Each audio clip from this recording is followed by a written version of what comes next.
La dernière fois qu'on s'était vu, c'était au mois de novembre en République tchèque. Et, pour certains, on s'est revus bien sûr entre temps, mais on est très content de se retrouver et puis d'avoir une nouvelle aventure en Croatie cette semaine. Là, c'est un vrai plaisir de retrouver les membres du staff. L'équipe de France Féminine Futsal est née en septembre 2023. Elle a 1 an et demi à l'heure actuelle. On a débuté par forcément des stages de préparation, etc. pour aboutir à des premières oppositions qui ont été plutôt délicates pour certaines, encourageantes pour d'autres.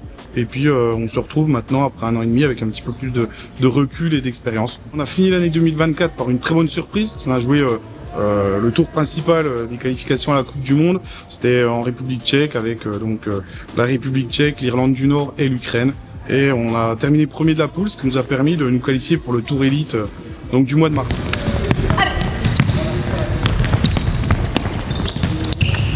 On a fait de super choses en 2024, mais on n'a pas envie non plus que ça s'arrête là. Et on a un petit coin de notre tête la Coupe du Monde 2025 et on aimerait toutes ici, staff y compris, y aller pour cette première dans le futsal féminin. Donc on va tout faire pour. C'est assez simple, il y a 2 poules de 4 en Europe, donc une poule en Italie, une poule en France. Et les 2 premiers de chaque poule iront à la Coupe du Monde aux Philippines en novembre 2025.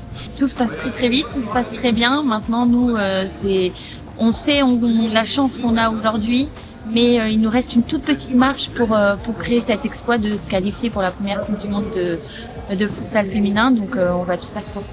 On va être opposé à l'Espagne, qui est la meilleure nation européenne, qui est 2e au niveau mondial, mais aussi à la Pologne et à la Finlande, qui sont des nations 6e et 7e européennes, très redoutables.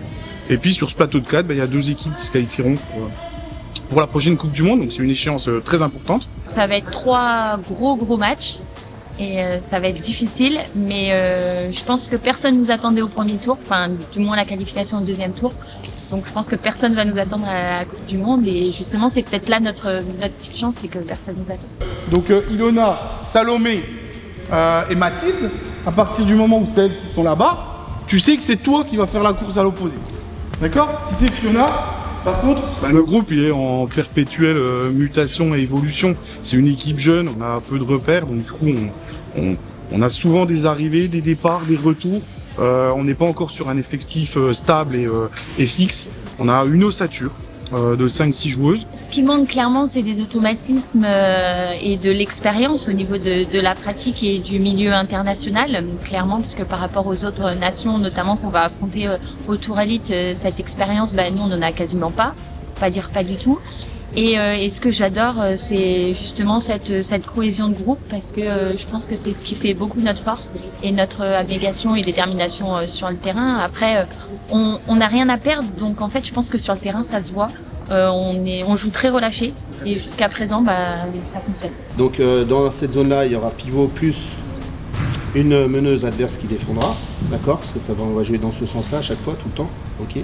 Déjà, c'est un groupe qui est ultra motivé, qui est ultra à l'écoute, qui a envie de progresser en permanence, qui sait d'où elles viennent. Elles se prennent pas pour des autres, elles sont travailleuses. Donc déjà, qu'on peut capitaliser là-dessus, c'est super important pour nous, le staff. On essaie, nous, de notre côté, de les mettre dans les meilleures conditions, de leur apporter ce qu'on peut, un maximum. Et puis après, c'est un groupe qui est généreux, qui a envie de réussir, et puis qui a une opportunité là, pourquoi pas, d'aller à la Coupe du Monde, qui était pas prévue, je pense, il y a 1 an et demi dans le parcours.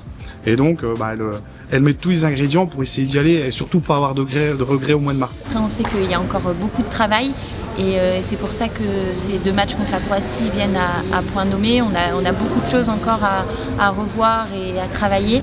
Mais il faut avoir imprimé et essayer de voir, moi je me situe où, quand il se passe ça, je fais quoi, etc. Notre idée convenue, on a allé perdre en Suède très largement, en Pologne aussi. Ça fait partie de l'apprentissage, mais en effet, pour l'instant, les filles, elles répondent présent et c'est très positif pour l'avenir. Ouais.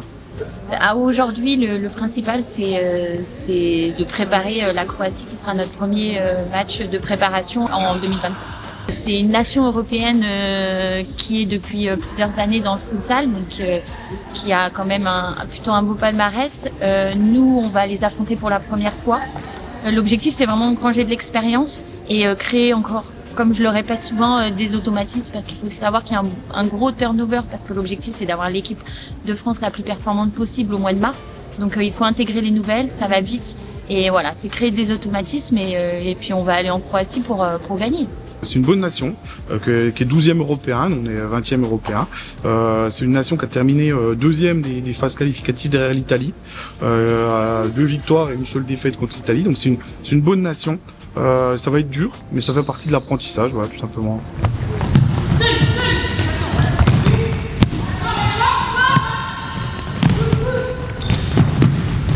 Représenter son pays, c'est une chance, c'est un bonheur.